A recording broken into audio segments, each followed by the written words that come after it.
नमस्कार। आज हम बात कर रहे हैं ऑनलाइन बेटिंग की और खास तौर पर फैंटेसी स्पोर्ट्स की। देखिए, तेलंगाना में इसी साल अप्रैल में 6 लोगों ने जान दे दी। वजह ऑनलाइन बेटिंग और गैम्बलिंग। हाँ, और वो आर्मी ऑफिसर वाली कहानी भी सुनी होगी। लाखों के कर्ज में डूबे हैं, पूरी सैलरी किश्त भरने में जा रही है। बिल्कुल, और ये सब हो रहा है फैंटेसी स्पोर्ट्स के नाम पर। टीवी खोलो तो बड़े बड़े क्रिकेटर्स, बॉलीवुड स्टार्स कहते हैं टीम बनाओ जीतो। हाँ, चमक दमक तो बहुत है, लेकिन इसके पीछे एक बहुत अंधेरा सच भी है। जिंदगियां बर्बाद हो रही हैं। तो आज हम यही समझने की कोशिश करेंगे, जिसके जरिए हम देखेंगे कि फैंटेसी स्पोर्ट्स कानूनी कैसे हैं और समाज पर, खासकर युवाओं पर इनका क्या असर पड़ रहा है। सही। एक कहानी है रवि की, नाम बदला हुआ है। 50 रुपए से खेलना शुरू किया। सिर्फ 50 रुपए से? हाँ, और कहां तक पहुंच गया? रोज का 1.5 लाख रुपए हारने लगा। सोचिए, 1.5 लाख रोज? जी, कुल मिलाकर 35 लाख रुपए का कर्जा, और आखिर में मानसिक स्वास्थ्य संस्थान में भर्ती होना पड़ा। बाप रे, ये दिखाता है कि ये लत कितनी भयानक हो सकती है। बिल्कुल। और ये कोई अकेली कहानी नहीं है। जैसे आपने कहा, बेंगलोर में नीमहंस है, national institute of mental health and neuro sciences. हाँ, जाना माना संस्थान है। उनका डेटा है 2014 में, मतलब हफ्ते में कोई 3 से 4 लोग ही आते थे ऑनलाइन गेमिंग या गैम्बलिंग की लत के इलाज के लिए। सिर्फ 3-4? ठीक है। और अब ये संख्या बढ़कर 20 से 22 हो गई है। हर हफ्ते 20-22 लोग, ये तो बहुत बड़ा उछाल है। जी, तो मतलब इसे आप एक बाकायदा मानसिक स्वास्थ्य की समस्या, एक बीमारी की तरह देखा जा रहा है। लेकिन फिर वही सवाल, अगर ये इतना खतरनाक है तो कानूनी कैसे है? मतलब ये चीजें चल कैसे रही हैं? देखिए, इसका जवाब छिपा है अदालतों के नजरिए में। कई कोर्ट्स ने ये माना है कि फैंटेसी स्पोर्ट्स जो हैं, वो गेम ऑफ स्किल हैं। स्किल मतलब कौशल का खेल? हाँ, कौशल का खेल। गेम ऑफ चांस, यानी कि संयोग या किस्मत का खेल नहीं। अच्छा। जैसे 2017 में चंडीगढ़ में एक केस हुआ था। एक व्यक्ति थे, वो कोई 55,000 रुपए हार गए ऐप पर। उन्होंने केस कर दिया। तो कंपनी ने क्या तर्क दिया? उन्होंने कहा कि भाई, इसमें तो खिलाड़ियों के फॉर्म देखने पड़ते हैं, पिच रिपोर्ट समझनी पड़ती है, आंकड़ों का विश्लेषण करना पड़ता है, ये तो स्किल है।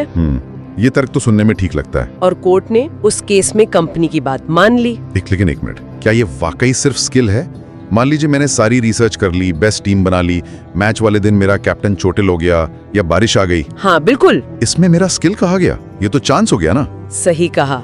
यही तो बहस का मुद्दा है। पर अदालतों ने, मतलब बॉम्बे हाई कोर्ट ने 2019 में, राजस्थान हाई कोर्ट ने 2020 में, और यहाँ तक कि सुप्रीम कोर्ट ने 2021 में इसे स्किल गेम मानते हुए कानूनी ठहरा दिया है। सुप्रीम कोर्ट ने भी? जी, असल में सुप्रीम कोर्ट ने पहले वो जो हॉर्स रेसिंग होती है ना, हाँ, घोड़ों की रेस, उसे भी गेम ऑफ स्किल माना था।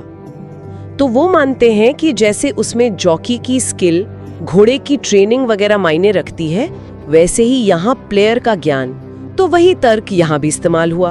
अच्छा, तो हॉर्स रेसिंग वाले तर्क से इसको जोड़ दिया। हाँ, और इसी वजह से तमिलनाडु, कर्नाटक जैसे राज्यों ने जो बैन लगाए थे, वो भी बाद में हटाने पड़े। तो मतलब कानून अपनी जगह है, पर जमीनी हकीकत वो शायद कुछ और है। जैसे तेलंगाना में बैन है, आपने बताया जी, पर लोग क्या कर रहे हैं? VPN लगा रहे हैं, प्रॉक्सी सर्वर यूज कर रहे हैं और खेल रहे हैं। बिल्कुल। जैसे गुजरात में शराब बैन है, पर क्या वहाँ शराब नहीं मिलती या पी नहीं जाती? हाँ, वो तो है। तो मतलब मुद्दा सिर्फ लीगल या इलीगल का नहीं है। असली प्रॉब्लम तो लत की है, एडिक्शन की। आपने बिल्कुल सही पकड़ा। और ये कंपनियां ये बात बखूबी समझती हैं। वो खुद को कसीनो से अलग दिखाने की कोशिश करती हैं। हाँ, वो कहते हैं हम कसीनो नहीं हैं। हाँ, चार्ट वगैरह दिखाते हैं कि हम अलग हैं, पर उनका जो असली बिजनेस मॉडल है वो किस पर टिका है? एंट्री फीस पर। Entry fees? जी, हर कॉन्टेस्ट में शामिल होने के लिए आप एक फीस देते हैं। उसका करीब 15 से 20% हिस्सा वो कंपनी रख लेती है, प्लेटफॉर्म फीस या कमीशन के तौर पर। अच्छा, तो मतलब खेलने वाले चाहे लाखों हों, जीतने वाले कुछ हजार, कंपनी का मुनाफा पक्का है? हमेशा।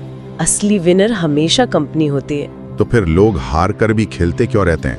क्या अगली बार जीत जाऊंगा ये उम्मीद? हाँ, और यहीं पर मतलब वो साइकोलॉजी काम करती है। जैसे कसीनो में होता है ना। कैसे? आप जीतते हैं तो आपको और खेलने का मन करता है, और जब आप हारते हैं तो आप सोचते हैं कि चलो एक और बार खेलता हूँ, शायद पिछला नुकसान पूरा हो जाए। इसे चेजिंग लॉसेस कहते हैं। हाँ, सुना ये टर्म, हारे हुए पैसे वापस पाने की कोशिश। बिल्कुल। और यही पैटर्न इन फैंटेसी एप्स में भी दिखता है। और मजे की बात देखिए, ये कंपनियां चेतावनी भी देती हैं। हाँ, वो छोटे अक्षरों में लिखा होता है, इसमें वित्तीय जोखिम है और इसकी लत लग सकती है। जी, अब ये कितना बड़ा विरोधाभास है। अगर आप खुद मान रहे हैं कि इसकी लत लग सकती है, तो फिर ये कैसीनो से अलग कैसे हुआ? सही बात है। तो ये चेतावनियां मुझे लगता है काफी हद तक बस एक कानूनी बचाव है। असल में ये ऐप्स जानबूझकर ऐसे पैटर्न इस्तेमाल करते हैं जो गैम्बलिंग एडिक्शन से जुड़े हैं, जैसे नियर मिसेस मतलब आप जीतने के बहुत करीब आकर हार गए, बस एक पॉइंट से रह गए। इससे क्या होता है, आपको लगता है अरे अगली बार पक्का जीतूंगा। अच्छा, ये फंसाने का तरीका है। हाँ, और छोटी छोटी जीत से मिलने वाला डोपामीन रश वो आपको और खेलने के लिए उकसाता है। ये सब चीजें स्किल के दावे के बिल्कुल उलट जाती हैं। ये एडिक्शन बनाने के तरीके हैं। ये एडिक्शन पैटर्न वाकई बहुत चिंताजनक है, खासकर जब हम सोचे कि आगे क्या हो सकता है। सुनने में आ रहा है कि स्ट्रीमिंग एप्स पर रियल टाइम बैटिंग शुरू हो सकती है। हाँ, ये बहुत खतरनाक हो सकता है। मतलब हर बॉल पर बैट, कौन विकेट लेगा, अगली बॉल पर रन बनेगा या नहीं। जी, सोचिए ये लत लगने की प्रक्रिया को कितना तेज कर देगा। हर कुछ सेकंड में नतीजा, हर कुछ सेकंड में जीतने या लगभग जीतने का मौका। इसे छोड़ना और भी मुश्किल हो जाएगा। और इसका सबसे बुरा असर किस पर पड़ेगा? छात्र, बच्चे? बिल्कुल, जो वल्नरेबल ग्रुप्स हैं, छात्र, कम आय वाले लोग, युवा, और मार्केटिंग का वो फंडा होता है ना, कैच देम यंग। हाँ, कम उम्र में ही ग्राहक बना लो। क्या ये यहाँ नैतिक है? ये बड़ा सवाल है। और ये जो स्किल वाली बात है, मान लिया स्किल है, पर स्किल और पैसा शामिल होने से कोई चीज अपने आप सही या कानूनी नहीं हो जाती ना? नहीं, बिल्कुल नहीं। शतरंज तो पक्का स्किल का खेल है। हाँ, पर अगर मैं और आप शतरंज पर पैसा लगा दें तो वो क्या हुआ? वो तो सट्टा हो गया। हाँ, वो गैम्बलिंग हो गई। तो ये फर्क समझना जरूरी है। और ये जो स्ट्रीमिंग कंपनियां हैं, उनसे भी आग्रह करना चाहिए कि भाई ऐसे गैम्बलिंग वाले फीचर्स मत जोड़ो अपने प्लेटफॉर्म पर। सही बात है। और एक चीज और, आईपीएल देख लो या कोई भी बड़ा क्रिकेट टूर्नामेंट, टीवी पर विज्ञापन किसके आते हैं? हाँ, ज्यादातर इन्हीं के। पोकर, रमी, फैंटेसी स्पोर्ट्स, मतलब सिर्फ वही खेल जो लत लगा सकते हैं। ये भी सोचने वाली बात है। एक सुझाव ये भी दिया गया है विश्लेषण में कि जो हमारे खेल जगत के बड़े सितारे हैं, जो सेलिब्रिटीज हैं, हाँ, उन्हें शायद इन्हें प्रमोट नहीं करना चाहिए। बिल्कुल, उनकी एक अपील का उनके चेहरे का बहुत असर पड़ता है लोगों पर। जी हाँ। और सरकार भी शायद कुछ कर सकती है, जैसे वो सिगरेट के पैकेट पर चेतावनी होती है। हाँ, डरावनी तस्वीरें। उसी तरह टीवी पर क्यों ना उन लोगों के अनुभव दिखाए जाएं जो इस लत का शिकार हुए, बजाय सिर्फ सक्सेस स्टोरीज दिखाने के। ये बहुत अच्छा पॉइंट है, असलियत सामने आएगी। बिल्कुल, इससे जागरूकता बढ़ेगी कि ये मजाक नहीं है, ये एक गंभीर समस्या है। तो कुल मिलाकर निचोड़ ये निकलता है कि फैंटेसी स्पोर्ट्स कानूनी भले ही हों, पर इनकी लत बहुत खतरनाक,